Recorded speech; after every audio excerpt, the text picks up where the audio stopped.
The HSE has begun notifying the 133,000 people whose information was illegally accessed during that criminal cyber attack on the health service last year. And for more on this, I'm joined now by Joe Ryan, who's the National Director of Operational Performance and Integration with the HSE. Good morning to you, Joe. Good morning, Ciara. First of all, it's quite a while since we heard all about this. You know, I remember sitting many times opposite Paul Reid and discussing it, and so it's going back a while. Why are we only notifying people now? How has it taken this long? Well, thank you. And firstly, it's 113,000 that we're notifying now. There will be other notifications going out from other agencies affected, TUSLA and Children's Health Ireland. The process from the time at which we were attacked in May 2021 has been significant. We had to put in place protections to mitigate any risk or harm that could happen as a result of the data being taken. So we put in place the court order on the 20th of May, shortly after the attack. We were granted that court order by the High Court, and that has helped us to prevent the data being shared or published online. We put in place also a rigorous regime of monitoring the dark web and the internet generally, which again, we've kept that in place and we will be keeping that in place to ensure that this data is not being used by any criminal intent or nefariously in any way.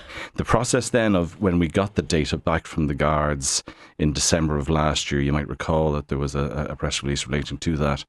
We actually got the data back, which is unusual. Once we got that, we had to go through the many, tens of thousands of documents to identify, was there personal information in there? What was the nature of that information? So are you saying it's taken this long because it's a huge undertaking and an enormous task? It's an enormous undertaking. Okay, yeah. Fair. We didn't pay ransom, am I right on that? We didn't Correct. pay ransom to these criminals and with some justification why we wouldn't. With regard to that data specifically, what kind of data was it, Joe? Was it medical records, personal details that might be used maybe to blackmail people? Was it more mundane than that, names and addresses? Was it financial details? Or was it a combination of all of those things? It's a mix. The vast majority of the data was essentially lists. So names and, contact details. It could be a mobile number, it could be an email address, it could be an address. There's a small amount of clinical data that would be in the form of referral letters. It's important to know that the core systems in the HSE were not compromised in terms of data being taken from them. So not entire medical files, for instance. Okay. But there would be a small number of referral letters. And that might allude notes. To a medical condition or that type of thing. Would be lists, and there's some staff data as well. You mentioned the dark web and you mentioned data being used for nefarious reasons or what the criminals might do with it. As far as we know, has none of this data been used to financially scam people or blackmail people or any of that stuff? Correct. We put in a very rigorous regime on that, and we've monitored it very closely, and there's no evidence at all in the now. So we've done quite well with this. We've had a massive leak, but we've contained it reasonably well. Yeah, in cooperation with the guards, have done an amazing job of locating the data, getting it back to us, which has been an unusual, as I say, feature. Just two more brief things. Was it all patient data or was it staff data too? So of the 113,000, there's just over 18,000 of those people would be staff.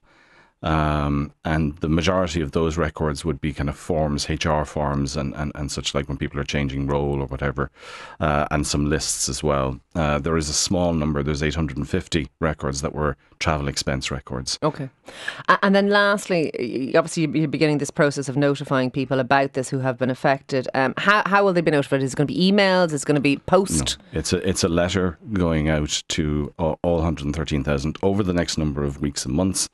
Which will have a PIN code on there, which will give them access to a secure portal where they can schedule a callback from our agents, but they can also then request the documents that were compromised in the attack. So if you have been affected, you will receive something in the post. There will be a secure portal, there'll be a PIN number, and you'll be able to find out exactly what information of yours has been accessed. Correct. And what we would ask is that people who don't receive a letter don't try to make contact with them related to, because there's no need, and we're trying to keep entirely fair. Look, thank you for coming in and speaking to us this morning. We do appreciate it. That is Joe Ryan, their National Director of Operational Performance and Integration with the HSE.